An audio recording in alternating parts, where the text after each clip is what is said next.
হাজার বছর ধরে আমি পথ হাঁটিতেছি পৃথিবীর পথে, সিংহল সমুদ্র থেকে নিশীথের অন্ধকারে মালয় সাগরে। অনেক ঘুরেছি আমি বিম্বিসার অশোকে ধূসর জগতে, সেখানে ছিলাম আমি আরো দূর অন্ধকারে বিদর্ভ নগরে।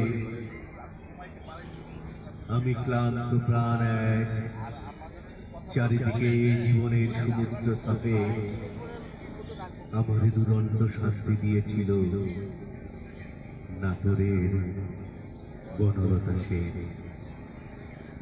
চুল তার কবেকার অন্ধকার বিদিশার নিশা, মুক্তার শ্রাবস্তির কারুকার্য, অতি দূর সমুদ্রের পর হাল ভেঙে যে নাবিক হারাইছে দিশা। সবুজ ঘাসের দেশ যখন সে চোখে দেখে দারুচিনি দ্বীপের ভেতর, তেমনি দেখেছি তারে অন্ধকারে বলেছে এতদিন কোথায় ছিলে। পাখির নীরের মতো চোখ তুলে নাটোরের বনলতা সেন।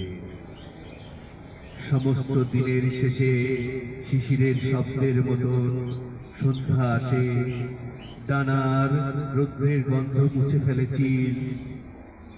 পৃথিবীর সব রং নিভে গেলে পাণ্ডুলিপি করে আয়োজন।